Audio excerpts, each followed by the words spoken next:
ಪಂಚಾಯಿತಿಯಲ್ಲಿ ಎರಡನೇ ಸುದ್ದಿ ನಿಮಗೆ ತೋರಿಸ್ತೀನಿ. ಬಹಳ ಮುಖ್ಯವಾಗಿ ಸಮನ್ವಯದ ದೋಸ್ತಿ, ಯಾಕಂದರೆ ದೋಸ್ತಿಗಳ ನಡುವೆ ಒಂದು ಸಮನ್ವಯ ಸಮಿತಿಯನ್ನು ರಚನೆ ಮಾಡುವುದರ ಬಗ್ಗೆ ಚರ್ಚೆಯನ್ನು ನಡೆಸಿದ್ದಾರೆ. ಯಾವ ಕಾರಣಕ್ಕಾಗಿ, ಏನು ಉದ್ದೇಶ, ಎರಡೂ ಪಕ್ಷಗಳು ದೋಸ್ತಿಗಳಾದ ಮೇಲೆ ಸಮನ್ವಯದ ಸಮಿತಿ ಯಾಕೆ? ಇವತ್ತು ಮೈತ್ರಿ ಮೀಟಿಂಗ್ ನಡೆದಿದೆ. ಪ್ರಸಕ್ತ ರಾಜಕಾರಣದ ಬಗ್ಗೆ ಚರ್ಚೆಯನ್ನು ನಡೆಸಿದ್ದಾರೆ. ಕುಮಾರಸ್ವಾಮಿಯವರು ಮತ್ತು ಬಿಜೆಪಿಯ ನಾಯಕರುಗಳು ಕುಳಿತುಕೊಂಡು ಪ್ರಸಕ್ತ ರಾಜಕಾರಣ, ರಾಜ್ಯದಲ್ಲಿರತಕ್ಕಂತಹ ಪರಿಸ್ಥಿತಿಯ ಬಗ್ಗೆ ಚರ್ಚೆಯನ್ನು ನಡೆಸಿದ್ದಾರೆ.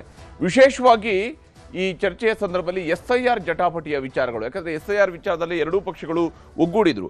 ಅಫ್ಕೋರ್ಸ್ ಕುಮಾರಸ್ವಾಮಿಯವರು ಮೊದಲಿಗರಾಗಿ ಈ ವಿಚಾರವನ್ನು ಪ್ರಸ್ತಾಪ ಮಾಡಿದರು. SIRನಲ್ಲಿ ಹೇಗೆ ಸಾಮೂಹಿಕವಾಗಿ ನಡೀತಾ ಇದೆ ಅನ್ನೋದನ್ನು ಮೊದಲಿಗೆ ಬೆಳಕು ಚೆಲ್ಲಿದಂಥವರು ಕುಮಾರಸ್ವಾಮಿಯವರು. ಅದಾದ ನಂತರ BJPಯವರು ಕೂಡ ಒಂದು ದಿನ ಕಳೆದ ಮೇಲೆ BJPಯವರು ಕೂಡ ಅದೇ ರೀತಿಯಂಥ ವಿಡಿಯೋಗಳನ್ನು ತೋರಿಸಿದ್ರು, ಸುದ್ದಿಗೋಷ್ಠಿಗಳನ್ನು ನಡೆಸಿದ್ರು. ಅಂತಿಮವಾಗಿ ಕೇಂದ್ರ ಚುನಾವಣಾ ಆಯೋಗಕ್ಕೂ ಕೂಡ ದೂರು ಸಲ್ಲಿಸುವಂಥ ಕೆಲಸವನ್ನು ಮಾಡಲಾಯಿತು. ಈ ವಿಚಾರದಲ್ಲಿ ಮುಂದೆ ಏನು ಮಾಡಬೇಕಾಗಿದೆ ಅನ್ನೋದ್ರ ಬಗ್ಗೆ ಚರ್ಚೆಯನ್ನು ನಡೆಸಿದ್ದಾರೆ. ಮತ್ತು ವಿಶೇಷವಾಗಿ ಇವತ್ತಿನ ಸಭೆಯ ಸಂದರ್ಭದಲ್ಲಿ ಹಿರಿಯೂರು ಮತ್ತು ಧಾರವಾಡದ ಉಪಚುನಾವಣೆಗಳ ಬಗ್ಗೆಯೂ ಕೂಡ ಪ್ರಸ್ತಾಪ ಆಗಿದೆ. ಹಿರಿಯೂರಿನಲ್ಲಿ ಸುಧಾಕರ್ ಅವರ ನಿಧನದಿಂದ ತೆರವಾಗಿರ್ತಕ್ಕಂತಹ ಕ್ಷೇತ್ರ, ಅಲ್ಲಿ ನಡೀಬಹುದಂತಹ ಬೈ ಎಲೆಕ್ಷನ್, ನಡೀಲೇಬೇಕಾಗಿರುವ ಬೈ ಎಲೆಕ್ಷನ್. ಇನ್ನು ಧಾರವಾಡದಲ್ಲೂ ಕೂಡ ಅಷ್ಟೇ ವಿನಯ್ ಕುಲಕರ್ಣಿ ಅವರು ಈಗಾಗಲೇ ಅವರು ಕನ್ವಿಕ್ಟ್ ಆಗಿರೋದ್ರಿಂದಾಗಿ ಶಾಸಕ ಸ್ಥಾನದಿಂದ ಅನರ್ಹಗೊಂಡಿದ್ದಾರೆ. ಆ ಕ್ಷೇತ್ರಕ್ಕೂ ಕೂಡ ಉಪಚುನಾವಣೆ ನಡೀಬಹುದು. ಅಲ್ಲಿ ಹೇಗೆ ಅಭ್ಯರ್ಥಿಗಳನ್ನು ಇಳಿಸಬೇಕು, ಯಾಕಂದರೆ ಹಿರಿಯೂರು ಕ್ಷೇತ್ರಕ್ಕೆ ಕುಮಾರಸ್ವಾಮಿ ಅವರು ಕಣ್ಣಿಟ್ಟಿದ್ದಾರೆ. ತಮ್ಮ ಪಕ್ಷಕ್ಕೆ ಆ ಟಿಕೆಟನ್ನು ತಗೊಳ್ಬೇಕು, JDS ಹಿರಿಯೂರಿನಲ್ಲಿ ಸ್ಪರ್ಧಿಸಬೇಕು ಅನ್ನುವಂತಹ ಲೆಕ್ಕಾಚಾರದಲ್ಲಿ ಕುಮಾರಸ್ವಾಮಿ ಅವರಿದ್ದಾರೆ. ಈಗಾಗಲೇ ಅವರು BJP ಹೈಕಮಾಂಡ್ಗೂ ಕೂಡ ಈ ಬಗ್ಗೆ ಮನವರಿಕೆಯನ್ನು ಮಾಡಿಕೊಡುವ ಪ್ರಯತ್ನವನ್ನು ಮಾಡಿದ್ದಾರೆ. ಈ ವಿಚಾರದಲ್ಲೂ ಕೂಡ ರಾಜ್ಯ ನಾಯಕರುಗಳ ಜೊತೆ ಚರ್ಚೆಯನ್ನು ನಡೆಸಲಾಗಿದೆ. ಹಾಗೂ ಶಿಕ್ಷಕ ಪದವೀಧರ ಕ್ಷೇತ್ರಗಳ MLC ಚುನಾವಣೆಯೂ ಕೂಡ ಕಣ್ಣ ಮುಂದಿದೆ. ಅದಕ್ಕೆ ಬೇಕಾದಂಥ ತಯಾರಿಗಳನ್ನು ಕೂಡ ಮಾಡಬೇಕಾಗಿದೆ. ವಿಧಾನ ಪರಿಷತ್ನಲ್ಲಿ ತಮ್ಮ ಸಂಖ್ಯಾಬಲವನ್ನು ಹೆಚ್ಚಿಸಿಕೊಳ್ಳೋದಕ್ಕಿರುವಂಥ ಅವಕಾಶವಾಗಿ ಶಿಕ್ಷಕ ಮತ್ತು ಪದವೀಧರ ಕ್ಷೇತ್ರಗಳ MLC ಚುನಾವಣೆ ಇದೆ. ಈ ವಿಚಾರದಲ್ಲಿ ಜೊತೆಯಾಗಿ ಹೆಜ್ಜೆ ಹಾಕಬೇಕು, ಜೊತೆಯಾಗಿ ನಡಿಬೇಕು ಅನ್ನುವಂತಹ ನಿಟ್ಟಿನಲ್ಲಿ ಚರ್ಚೆಗಳನ್ನು ನಡೆಸಲಾಗಿದೆ. ವಿಶೇಷವಾಗಿ ಕಾಂಗ್ರೆಸ್ ಸರ್ಕಾರದ ವಿರುದ್ಧದ ಹೋರಾಟವನ್ನು ನಡೆಸಬೇಕು ಅನ್ನುವಂಥದ್ದು, ಹೇಗೆ ಸಂಘಟಿತವಾಗಿ ನಾವು ಹೋರಾಟವನ್ನು ನಡೆಸಲೇಬೇಕು ಅನ್ನೋ ವಿಚಾರದಲ್ಲೂ ಕೂಡ ಚರ್ಚೆಗಳನ್ನು ಮಾಡಿದ್ದಾರೆ ಇವತ್ತು ಸಭೆ ಸೇರಿರತಕ್ಕಂತಹ ನಾಯಕರುಗಳು. ಇನ್ನು ಸಮನ್ವಯಕ್ಕಾಗಿ ಸರ್ಕಸ್ ನಡೀತಾ ಇದೆ. ಪರಿಷತ್ ಅಡ್ಡಮತದಾನದ ಬಳಿಕ ಮೈತ್ರಿಯಲ್ಲಿ ಒಂದಿಷ್ಟು ಮುನಿಸು ಕಾಣಿಸ್ಕೊಂಡಿತ್ತು. ಯಾಕಂದರೆ BJPಯವರು ನಮ್ಮದು ಕೇವಲ 3 ಓಟು ಮಾತ್ರ ಕ್ರಾಸ್ ವೋಟಿಂಗ್ ಆಗಿದೆ ಅಂತ ಹೇಳಿದ್ರು. JDS ಅವರು ನಮ್ಮದು ಕೇವಲ 4 ಓಟು ಮಾತ್ರ ಕ್ರಾಸ್ ವೋಟಿಂಗ್ ಆಗಿದೆ ಅಂತ ಹೇಳಿದ್ರು. ಆದರೆ ಅಲ್ಲಿನೂ ಮಿಸ್ ಆಗಿರೋ 4 ಓಟುಗಳಿದ್ದಾವೆ. ಅದು BJPಯವರದ್ದ, JDSನವರದ್ದ? ಆಕಾಶದಿಂದಂತೂ ಯಾರು ಕೂಡ ಬಂದು ಕ್ರಾಸ್ ವೋಟ್ ಮಾಡಿ ಹೋಗೋಕ್ಕೆ ಸಾಧ್ಯ ಇಲ್ಲ. ಇರುವಂಥ MLAಗಳಲ್ಲೇ ಆಗಬೇಕು. ಅದು ಯಾರ ಕಡೆಯದ್ದು ಅನ್ನುವಂತಹ ಪ್ರಶ್ನೆ ಇದ್ದೇ ಇದೆ.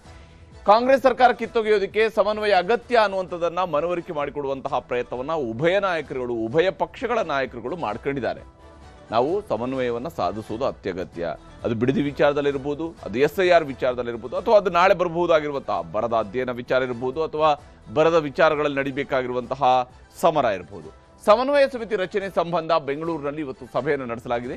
ನಾವೇ ಒಂದು ಸಮನ್ವಯ ಸಮಿತಿಯನ್ನು ರಚಿಸಿಕೊಂಡು ಯಾವುದಾದ್ರೂ ಕ್ರೂಷಿಯಲ್ ವಿಚಾರಗಳು ಇದ್ದಾಗ ಒಂದು 15 ದಿವಸಕ್ಕೊಮ್ಮೆನೋ, ತಿಂಗಳಿಗೊಮ್ಮೆನೋ, 2 ತಿಂಗಳಿಗೊಮ್ಮೆನೋ ಒಂದು ಪೀರಿಯಾಡಿಕಲಿ ಸಭೆಯನ್ನು ನಡೆಸ್ಕೊಂಡಾಗ, ಸಮನ್ವಯ ಸಭೆಗೂ ಮುಂಚಿತವಾಗಿ ಕುಮಾರಸ್ವಾಮಿ ಹಾಗೂ ವಿಜೇಂದ್ರ ಅವರು ಪ್ರತ್ಯೇಕ ಸಭೆಯನ್ನು ನಡೆಸಿ ಒಂದಿಷ್ಟು ವಿಚಾರಗಳನ್ನು ಚರ್ಚಿಸಿದ್ದಾರೆ. ಅಲ್ಲಿ ಏನೇನು ಮಾಡಬಹುದು ಅನ್ನೋದ್ರ ಬಗ್ಗೆ ಚರ್ಚೆಗಳು ನಡೆದಿದ್ದಾವೆ.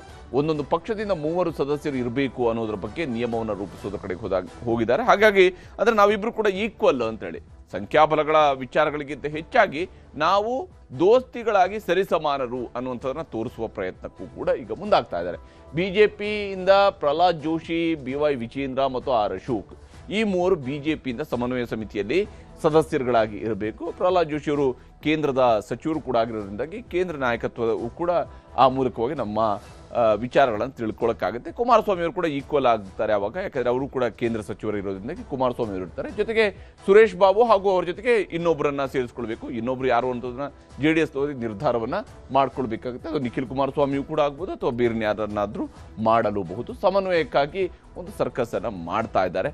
ಹಾಗೂ ಗೊಂದಲ ಮತ್ತು ತಪ್ಪುಗಳಾಗದಂತೆ ಮೈತ್ರಿ ಮುನ್ನಡೆಸುವ ಕಿವಿ ಮಾತುಗಳನ್ನು ಇಲ್ಲಿ ಚರ್ಚಿಸ್ಕೊಂಡಿದ್ದಾರೆ. ಯಾಕಂದರೆ ನಮ್ಮ ನಡುವೆ ಗೊಂದಲ ಇದ್ದರೆ ಕಾರ್ಯಕರ್ತರ ನಡುವೆಯೂ ಕೂಡ ಗೊಂದಲ ಆಗುತ್ತೆ. ಹೀಗಾಗಿ ಯಾವುದೇ ತಪ್ಪುಗಳಾಗಬಾರ್ದು, ಮೈತ್ರಿ ಸುಗಮವಾಗಿ ಸಾಗಬೇಕು. ಮುಂದಿನ 1.25 ವರ್ಷಗಳ ಕಾಲ ಸುಗಮವಾಗಿ ಮೈತ್ರಿಯನ್ನು ತೆಗೆದುಕೊಂಡು ಹೋದರೆ ರಾಜ್ಯದಲ್ಲಿ ಕಾಂಗ್ರೆಸ್ನ ಬದಲಿಗೆ ನಾವು ಅಧಿಕಾರಕ್ಕೆ ಬರಬಹುದು ಅನ್ನುವಂಥ ಲೆಕ್ಕಾಚಾರದಲ್ಲಿ ಮಿತ್ರ ಪಕ್ಷಗಳು ಇರುವಂಥದ್ದು. ಈ ನಿಟ್ಟಿನಲ್ಲಿ ಚರ್ಚೆಯನ್ನು ನಡೆಸಿದ್ದಾರೆ. ಹಿರಿಯೂರು ಮತ್ತು ಧಾರವಾಡ ಉಪಚುನಾವಣೆಯ ಗೆಲ್ಲುವ ಟಾಸ್ಕ್ ಅನ್ನು ಕೂಡ ಇಟ್ಕೊಂಡಿದ್ದಾರೆ. ಇವೆರಡೂ ಕ್ಷೇತ್ರಗಳಲ್ಲಿ ಒಂದು ಫೇರ್ ಚಾನ್ಸ್ ಈ ಮೈತ್ರಿ ಪಕ್ಷಗಳಿಗೆ ಇದ್ದೇ ಇದ್ದಾವೆ. ಹೀಗಾಗಿ ಅದನ್ನು ಯುಟಿಲೈಸ್ ಮಾಡ್ಕೋಬೇಕು ಅನ್ನೋಂಥದ್ದು ಇವರ ನಡುವಿನ ಚರ್ಚೆಯ ಭಾಗವಾಗಿತ್ತು. ಈ ವಿಷಯದಲ್ಲಿ ಕುಮಾರಸ್ವಾಮಿ ಅವರು ಹಾಗೂ ವಿಚೇಂದ್ರ ಅವರು ಏನೇನು ಹೇಳಿದ್ದಾರೆ ಅನ್ನೋದನ್ನು ತೋರಿಸ್ತೀನಿ. ಭೇಟಿ ಮಾಡ್ತಾ ಇರ್ತೀವಿ ಬ್ರದರ್, ಎಲ್ಲಿ ಬೇರೆ ಮಾಮೂಲಿ ಈಗ ನಡೀತಾ ಇರೋ ರಾಜ್ಯದ ರಾಜಕಾರಣದ ಬಗ್ಗೆನೇ ಚರ್ಚೆ ಮಾಡಿ ಅದೆಲ್ಲ ನಡೀತಾ ಇದೆ. ಈಗ ಆಲ್ರೆಡಿ ಒಂದು ಸಮನ್ವಯ ಸಮಿತಿ ಆಗಬೇಕು ಅಂತಕ್ಕಂಥದ್ದು ಎರಡೂ ಪಕ್ಷದಲ್ಲೂ ಏನೀಗಾಗಲೇ ಒಂದು ಅಂತಿಮ ಹಂತಕ್ಕೆ ಬಂದಿದೆ. ಅದು ಮಾಡ್ತಕ್ಕಂಥದ್ದಕ್ಕೆಲ್ಲ ಚರ್ಚೆ ಆಗಿದೆ. ಅವರ ಅಭಿಪ್ರಾಯವನ್ನು ತಿಳಿಸಿದ್ದಾರೆ. ಪಕ್ಷದ ವತಿಯಿಂದ ನಾನು ಕೂಡ, ಯಾಕೆ ಹಿಂದೆ ಒಮ್ಮೆ ಭಾರತೀಯ ಜನತಾ ಪಾರ್ಟಿ ಕ್ಷೇತ್ರದಲ್ಲಿ ಗೆದ್ದಿರುವಂಥದ್ದು, ಇವೆಲ್ಲವನ್ನು ಕೂಡ ಅವ್ರು ತಿಳಿಸಿದ್ದೇನೆ. ಎಷ್ಟು ಮಾತನ್ನು ಹೇಳ್ತೇನೆ, ಹಿರಿಯೂರು ಆಗಿರ್ಬೋದು, ಧಾರವಾಡ ಇರ್ಬೋದು, ಎರಡೂ ಕ್ಷೇತ್ರದಲ್ಲಿ ನಾವು ಗೆಲ್ಲಬೇಕು.